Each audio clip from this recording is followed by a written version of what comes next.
आज जो 11th class हम टॉपिक शुरू करेंगे वो है vectors. Most important topic physics में, मैथ्स में।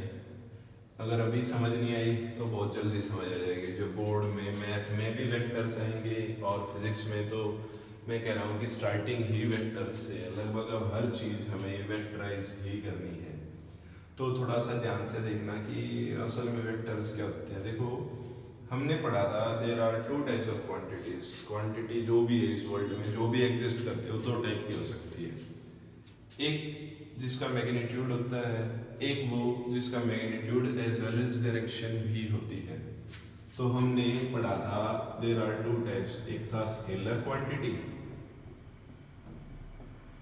और एक थी वेक्टर क्वांटिटी। अब जो स्केलर क्वांटिटी और वेक्टर क्वांटिटी है, it has both magnitude as well as direction and direction. It has only magnitude. जैसे इस चीज को ऐसे समझते हैं कि वो चीजें जो मैं एक्सप्लेन कर सकता हूँ हाँ डायरेक्शन में हुआ। जैसे मैंने इस बोर्ड को पुश किया, इस बोर्ड को पुश किया यानी फोर्स, कुछ मैग्नीट्यूड तो लगा, और मैग्नीट्यूड क्या था? फोर्स। किस डायरेक्शन में कर रहा हूँ? इस डायरेक्शन में। अगर इधर कुछ पुश कर रहा हूं तो किस डायरेक्शन में कर रहा हूं? इसमें। इधर कुछ पुश किया तो इधर, पुल किया तो डायरेक्शन, पुश किया तो डायरेक्शन। तो ये क्या हो गया? एक वेक्टर क्वांटिटी।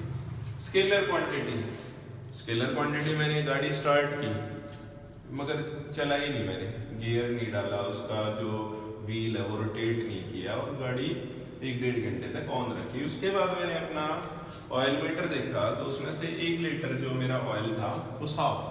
अब वो कहाँ गया? मैंने एनर्जी कंज्यूम की गाड़ी के अंदर। जब मेरा फ्यूल लिया गया तो इसका मतलब एनर्जी भी कंज्यूम हुई है, लेकिन वो एनर्जी किस डायरेक्शन में गई मुझे नहीं पता।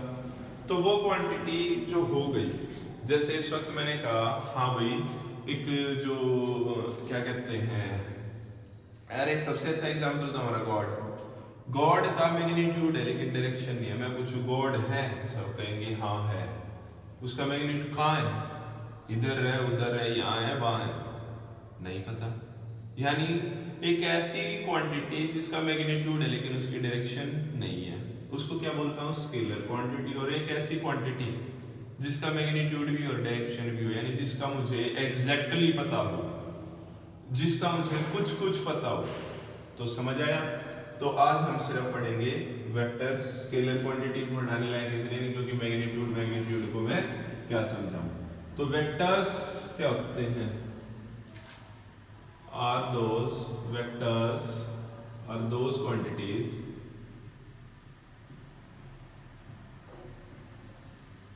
which have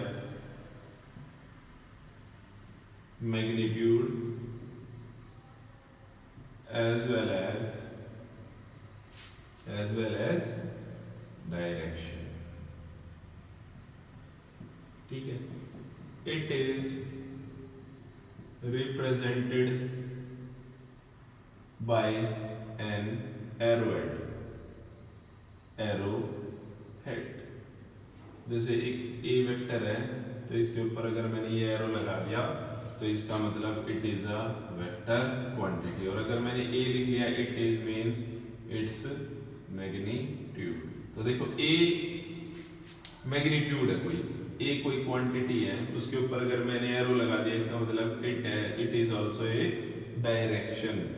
magnitude plus direction is equal two vectors. तो ए को मैं डिफाइन कैसे करूंगा? ए अगर उसके ऊपर मेरा एरो हेड है तो it means it is a vector quantity. Force F मैंने इसके ऊपर क्या लगा दिया तो it is a vector quantity. Clear है? तो वेक्टर क्वांटिटीज को समझने से पहले हमें कुछ टर्म समझनी बहुत जरूरी है। तो वैसे तो इसके बहुत लंबा चैप्टर है लेकिन इसको हम बहुत ही इजीली करेंगे और आराम से भी करेंगे, कोई प्रॉब्लम नहीं है। तो vectors are of many types. मैंने कुछ 10 टाइप्स के नोट डाउन कीजिए, सभी स्टेप वाइज लिखेंगे, हम एक्सप्लेन करेंगे। सबसे पहले आता है modulus of vector. It means the magnitude of vector. Magnitude of vector को ही मैं क्या बोलूंगा, मॉड्यूलस। जैसे ए एक वेक्टर है, अगर इसका मुझे मोड निकाल दिया और आंसर आया ए, मोड समझते हैं ना, अगर माइनस ए होता तो भी आंसर क्या आता, ए। -22 इसका मीन्स इसका मैग्नीट्यूड, इसका वजूद, इसकी वैल्यू कितनी रहेगी, 22। तो हम सिर्फ किसकी बात कर रहे हैं, मैग्नीट्यूड की। तो the magnitude of vector is known as modulus of the vector. The magnitude of the vector is known as modulus of the vector. जैसे कोई मुझे बताएगा a डॉट b का मोड कितना आएगा, यही तो आएगा। मुझे नहीं पता a की वैल्यू 2 हो सकती है, अब 2 मतलब कुछ भी हो सकती है, b की वैल्यू b हो सकती है, z हो सकती है, 9 हो सकती है। अगर मेरे पास b की वैल्यू 9 है और इसकी कितनी है, 2 है, तो कितना मोड मैग्नीट्यूड आ गया, 18। तो वो तो डिफाइन है ना कि हाँ वैल्यूज कितनी है, तो मैग्नीट्यूड का मतलब हो गया उसकी एक्चुअल वैल्यू। उस वक्त हम बात नहीं कर रहे किस चीज की, direction. Next is unit vector. Unit vector, अब देखो, when a vector have a unit magnitude in a direction. अब वो डायरेक्शन भी यूनिट ही लेते हैं। यूनिट मीन्स सीधा सा 1, सीधा सा यूनिट मीन्स 1, कि जब 1 मैग्नीट्यूड की कोई भी वैल्यू है, जैसे मैंने कहा 1 ग्राम 1 kilometre 1 centimetre, it means it is a unit vector. अगर मैं यहाँ कहूँ a एक वेक्टर है, yes it is a unit vector. 2a, no, it's not a unit vector. 5a, it is not a vector because इसमें unit का मतलब change हो गया। अब पहले कितनी यूनिट थी, सिर्फ a, अब कितनी है, 2a, अब कितनी हो जाएगी, 5a।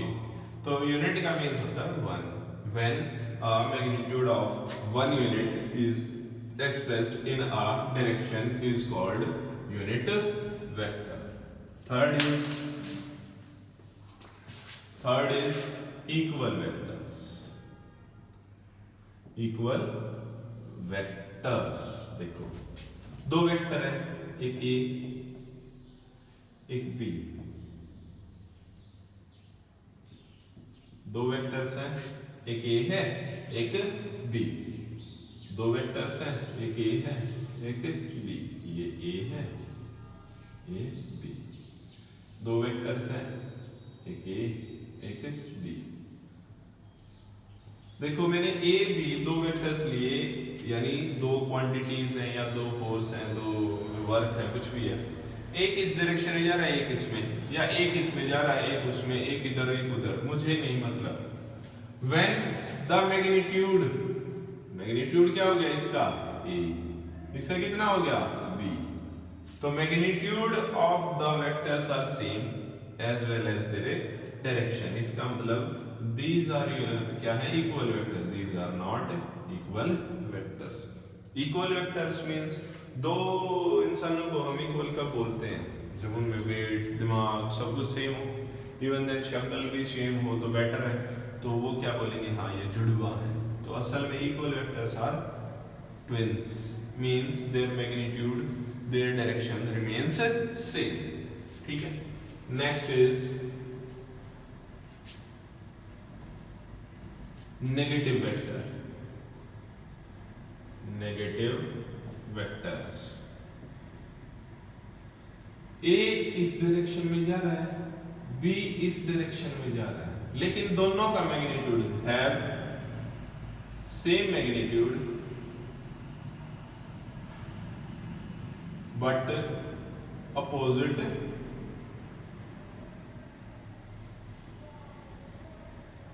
Direction, but opposite direction. देखो हम कोऑर्डिनेट्स भी बनाते हैं, ये एक्स एक्सिस, ये वाई एक्सिस, ये माइनस वाई, ये माइनस एक्स। अगर इधर कोई कोऑर्डिनेट है तो इसको क्या लिखते हैं, जैसे 2 3, यहां होता तो क्या लिखता -2 3, यहां होता तो क्या लिखता -2 -3, यहां होता तो क्या लिखता 2 और -3। समझ आया? देखो x की अगर इस डायरेक्शन में बढ़ रहा है तो प्लस x, इस डायरेक्शन में बढ़ रहा है तो माइनस x। एक तरीके से 180 डिग्री का उनके बीच में क्या होना चाहिए, डिफरेंस, फेज डिफरेंस बोलते हैं इसको, लेकिन हम आगे करेंगे। यानी अगर x की डायरेक्शन ये है और कोई कोऑर्डिनेट इधर आ जाता तो उसमें हम क्या लगाते हैं, माइनस। y की डायरेक्शन ये पॉजिटिव है, अगर वो इधर जा रहा है तो मैं क्या लिख देता हूँ, y को भी माइनस, y को भी माइनस। x इस तरफ देखो 2 2 पॉजिटिव, -2 नेगेटिव। क्लियर है? तो क्या हो गया कि ये वेक्टर्स क्या हैं, एक दूसरे के नेगेटिव वेक्टर्स। तो negative vectors are those vectors which have same magnitude but opposite direction, ठीक है। नेक्स्ट आ जाते हैं को इनिशियल वेक्टर। देखो हम स्कूल, जैसे हम कौन से स्कूल में पढ़ते हैं, एक को एजुकेशनल स्कूल।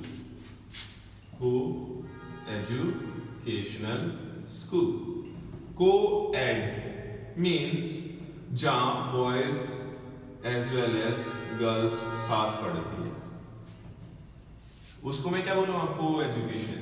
जैसे मैंने कहा यार आज बड़ा अजीब इत्तेफाक हुआ मेरे साथ, मैं सुबह बाइक से आ रहा था, पंचर हो गया। तभी मेरे फ्रेंड ने कहा यार आज मेरे साथ भी यही हुआ, मैं भी बाइक से आ रहा था, पंचर हो गया।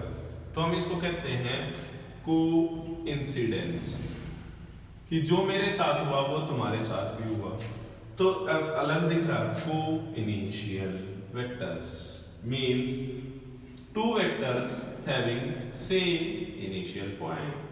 अब ये वेक्टर है, बी वेक्टर है, दोनों कहां से स्टार्ट हो रहे हैं, ओ पॉइंट से, दोनों का इनिशियल पॉइंट सेम है, को initial vectors. These are those vectors which have different direction, which have maybe different magnitude, but initial points remains same। यानी वो जहां से स्टार्ट हो रहे हैं वो पॉइंट उनका क्या है, को initial vectors are those vectors whose starting point are same but their direction, their magnitude will be changed। okay? उसके बाद आता है को लीनियर वेक्टर्स। अब तो मुझे लग रहा अगर को वर्ड समझ आ गया तो को लीनियर वर्ड्स से ही पता चल जाएगा। यानी two vectors moving along a same line means positive x axis minus x axis plus y axis minus y axis. Those vectors who are moving in a same line but with different or maybe with same magnitude but direction remains same। उनकी direction क्या होनी चाहिए, same, magnitude क्या हो जाए बेशक से change.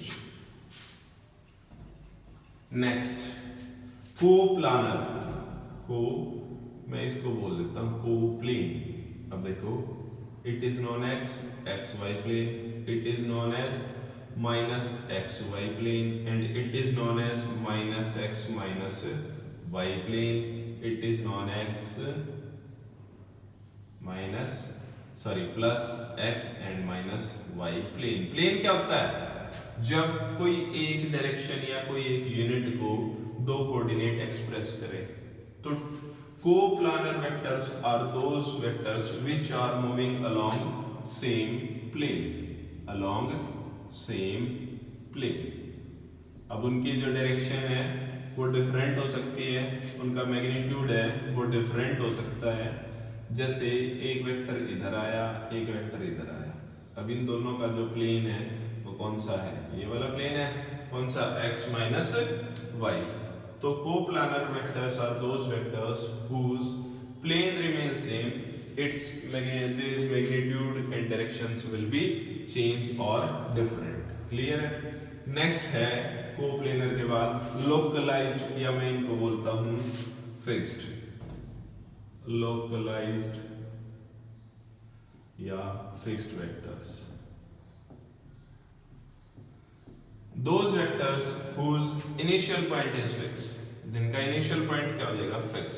जैसे हम कहते हैं हमारा जो फैन है, फैन मूव कर रहा है, वो कैसे ही घूमता रहे, उसकी कोई डायरेक्शन हो, कोई मैग्नीट्यूड हो, उसकी कोई स्पीड हो. मैग्नीट्यूड मतलब उसकी स्पीड, जो रोटेटिंग स्पीड है. हम अगर उसको एक पॉइंट पे चलाएंगे तो थोड़ा स्लो चलेगा, 2 पे चलाएंगे थोड़ा तेज, 5 पे तो बिल्कुल बहुत तेज चलेगा. उसका मैग्नीट्यूड चेंज हो रहा है, लेकिन उसका जो इनिशियल पॉइंट है रूफ पे वो जो टंगा हुआ है वो क्या है? उसका फिक्स. तो लोकलाइज्ड और fixed vectors are those vectors whose starting points remains fixed. Next आता है non localized, means not fixed, whose initial point कहीं से भी स्टार्ट हो सकते हैं, यहां से भी, यहां से भी, यहां से भी. ये क्या हो गए? Non localized vectors. And the last one, null vector. Null vector means a vector which gets some direction but its magnitude is